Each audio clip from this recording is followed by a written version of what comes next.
Welcome back. We're down to our final FCS game of the week to preview, and it's a big one for the University of North Dakota. The Fighting Hawks are hoping to snap a 2-game losing skid Saturday in California against UC Davis. And head coach Coach Schweigert is looking to his team's leaders and his day-by-day philosophy to get them through.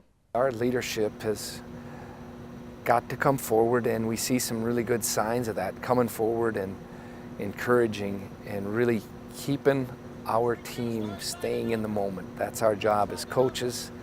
Our leaders on our team really need to step forward, and we really need to focus on that day-by-day philosophy to turn our results around. Right now, it's just very important that we focus on our preparation, probably more important than any other point in our season, that we just focus on our preparation, get off to a good start on Saturday evening, and play more consistent football.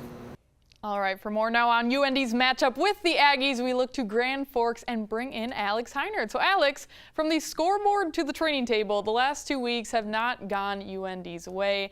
What's the key to turning that around this weekend against Davis? Well, it's got to be the run game, Kelly. We've talked about it at length, but outside of their win against Missouri State, UND's really struggled to generate anything substantial on the ground. And there have been good reasons for that. They've played good rush defenses, they've trailed, and have been forced to throw to catch up. They've had a rotating cast on the offensive line because of injuries.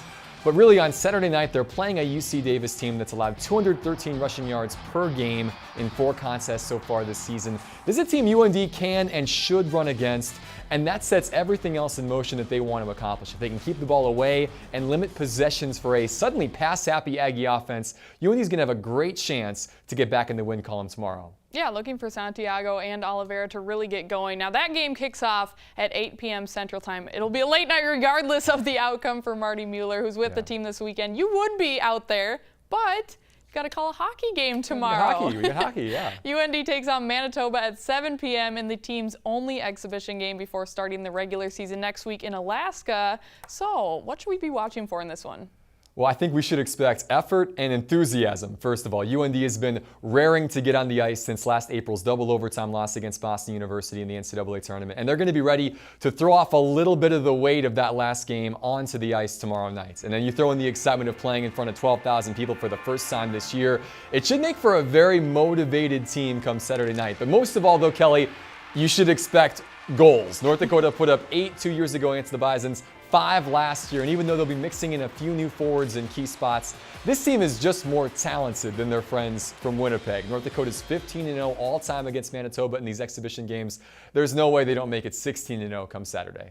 Ooh, goals aplenty. I like it. But it's not like UND to overlook any opponent, even in an exhibition contest. But you caught up with head coach Bradbury earlier this week, and he stressed that he and the team have made getting a good start to the season a priority beginning on Saturday. Take a listen. We take this game very seriously. The guys are very excited about playing this game because they've been battling with each other on the ice for the last 5 weeks, and it's nice to know that it's game week and it's a situation where we can try to execute and implement a lot of the structure and the things that we teach about on a daily basis here. So again, the guys are looking forward to it, and they're not looking past the Saturday Manitoba game. All right, finally another sport. UND Volleyball continues to tear through their schedule as they win again last night, 3-0 over Idaho. Mark Pryor's Fighting Hawks are now 18-2 on the season. Alex, you were at the betting for this one. How does this team just keep getting it done? Well, it's funny because Mark Pryor called last night's sweep kind of an ugly victory, and he's been a little bit critical of, I know, right? He's been a little bit critical of how his team's consistency has dipped at times in recent weeks, but I think that's simply because he knows the heights this team is capable of. Last night, they didn't play great defense, but they just outslugged the team known for their hitting power. And when Sydney Griffin is provided with the right pass, she does a great job of getting everybody involved, and it showed last night. Tamera Merseli, Faith Dooley, and Ashley Brueggemann all reached double-digit kills in just a 3-set match. They'll certainly have a tough test coming on Saturday against a good Eastern Washington team, but when you see what this group has done over the last couple of weeks and really over the course of this season, it is hard to see them slowing down anytime soon. All right, thanks, Alex. As you touch on, Tamera Merseli had 14 kills and 10 digs for her 9th double-double of the season. Here's what she had to say about that victory. We all know how good we can be, so kind of gets that flow of being scared of success. But in all, I think we fought really hard, and I think that's why we won this game. All right, next up for Merseli and UND, that's Eastern Washington at the Betty on Saturday morning at 11 a.m. Next on Midco Sports tonight, it's Flashback Friday, featuring a former NFL punter that's helping local kids learn the game he loves. A Brian Hansen feature is coming up after the break, and later in the show, David Brown previews one of our NSIC matchups for the weekend, Wayne State at Augustana. We'll be right back.